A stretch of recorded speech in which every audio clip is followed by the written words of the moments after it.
Hi everyone, ये है कहानी बचपन की। आज की कहानी एक ऐसी लड़की की जिसको बाउंड्री सेट करना नहीं आता। और ये एक ऐसी प्रॉब्लम है जो कि मैंने बहुत लोगों में देखी है कि उन्हें बाउंड्री सेट करना नहीं आता। उन्हें समझ में ही नहीं आता कि ये बाउंड्री सेटिंग होता क्या है और कैसे किया जाता है, क्योंकि बचपन से ही इनको ये नहीं सिखाया गया।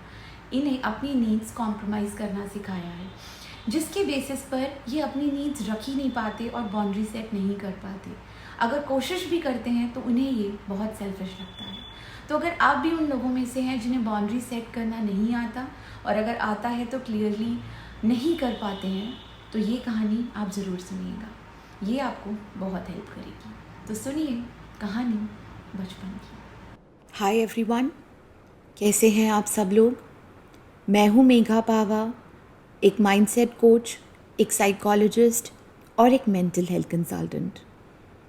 आज मैं लेकर आई हूँ अपनी दूसरी कहानी।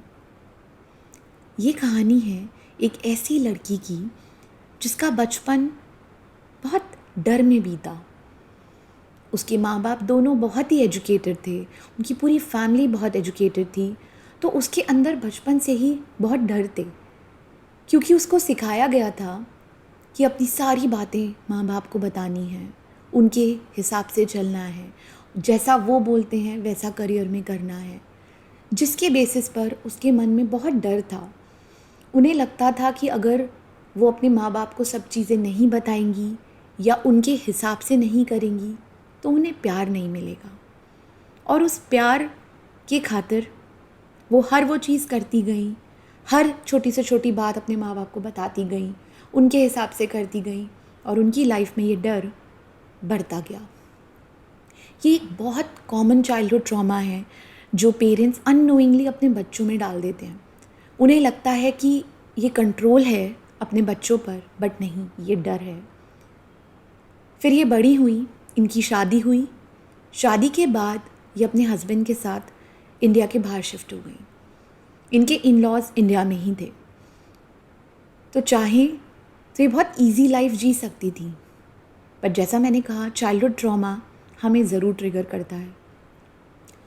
शादी के बाद भी इन्हें लगता था कि अगर ये अपने मदर इन लॉ को, अपनी सिस्टर इन लॉ को अपने सारी बातें नहीं बताएंगी तो वो लोग इन्हें प्यार नहीं करेंगे। इसलिए वो इन तीनों को अपनी सारी बातें बताती थी। धीरे धीरे कर कर जब ये मेंटली बिल्कुल एग्जॉस्ट हो गई, उन लोगों का इंटरफेरेंस बहुत बढ़ गया इनकी लाइफ में।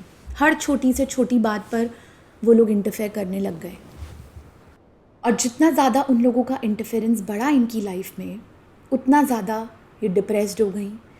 इनको नींद आना बंद हो गई, इन्हें घबराहट शुरू हो गई।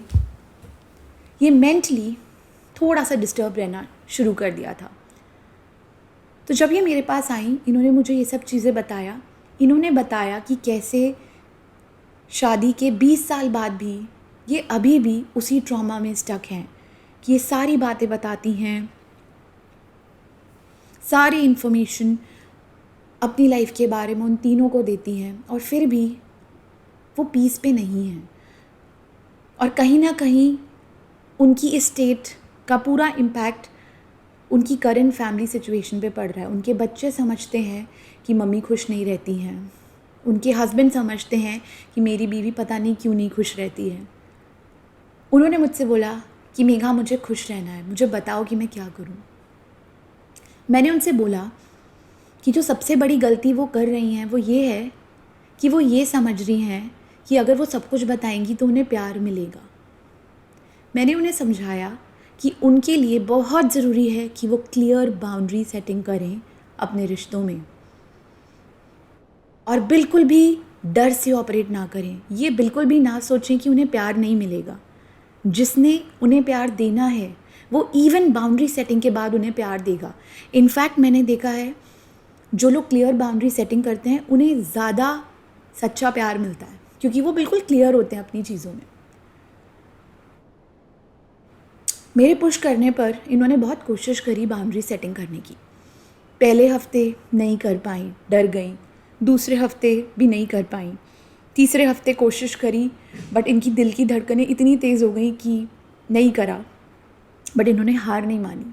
चौथे हफ्ते फिर से ट्राई किया और ये क्लियर बाउंड्री सेटिंग कर पाई। ये अपनी मदर इन लॉ और सिस्टर इन लॉज को बता पाई कि इस चीज़ में उनका इन्वॉल्वमेंट ज़रूरी नहीं है, और कहीं ना कहीं उन्होंने सारी इन्फॉर्मेशन देना बंद कर दी। इसको करने के बाद उन्होंने रियलाइज़ करा विद इन फ्यू डेज़ उनकी स्लीप साइकिल ठीक हो गई, उनको घबराहट होना कम हो गई और वो मेंटली ज़्यादा पीस पे रहने लग गई। इस चीज़ से हमें ये सीखने को मिलता है कि चाहे आप किसी भी रिश्ते में हैं, क्लियर बाउंड्री सेट करना बहुत ज़रूरी है। अगर आपने एक बार एक बंदे के साथ एक पैटर्न बिल्ड कर दिया तो वो एक हैबिट बन जाती है और फिर उसको ब्रेक करना बहुत मुश्किल होता है। और जितना ज़्यादा आप एक बंदे को अपनी लाइफ में इन्वॉल्व करेंगे, वो बंदा उतना ज़्यादा आपकी लाइफ में इन्वॉल्व होगा। और ये मिस्टेक बहुत लोग करते हैं, खुद ही इन्वॉल्व करते हैं पहले और बाद में कहते हैं कि सामने वाला बंदा क्यों इन्वॉल्व हो रहा है मेरी लाइफ में, क्यों इंटरफेयर कर रहा है। बट वो ये नहीं समझ पाते कि पहली बार में उन्होंने ही उसको वो हक दिया था। इसलिए इमोशनली वीक मत पड़िए। कोई भी रिलेशन हो, अपने लिए क्लियर स्ट्रॉन्ग बाउंड्रीज डे 1 से सेट करें ताकि वो आपकी मेंटल हेल्थ को इम्पैक्ट ना करे। लोगों को लगता है कि क्लियर बाउंड्री सेट करना काफ़ी मीन होता है, बट बिलीव मी वो मीन नहीं होता, ना ही वो सेल्फिश होता है। रादर क्लियर बाउंड्री सेट करना अपने खुद के इनर पीस को प्रोटेक्ट करना होता है। बाउंड्री सेटिंग का मतलब रूडनेस नहीं होती। बाउंड्री सेटिंग का मतलब होता है clear communication of your wants and needs. और जब आप ये चीज़ करना सीख जाएंगे तो आपको समझ में आएगा कि लाइफ कितनी ईजी है। क्लियरली कम्युनिकेट नहीं करते हैं और हम उम्मीद करते हैं कि सामने वाला बंदा हमारी बात समझे। तो इसलिए इस कहानी से हमें ये सीखने को मिलता है कि रिश्तों में डर मत लाइए। ये मत सोचिए कि अगर आप हर बात बताएंगे तो आपको प्यार नहीं मिलेगा। प्यार का हर बात बताने से कोई लेना देना नहीं है। अपनी बातों को क्लियरली रखें सामने वाले के सामने और फिर देखिए कि आपके रिश्ते कैसे स्ट्रांग होते हैं। रिश्ते ही नहीं, आप खुद भी इमोशनली और मेंटली इतने स्ट्रांग बन जाएंगे कि आप तक पहुंचना मुश्किल हो जाएगा। आई होप आपको आज की कहानी और उसकी लर्निंग पसंद आई हो। प्लीज़ लाइक करिएगा, शेयर करिएगा और सब्सक्राइब करिएगा। Thank you so much for listening to me.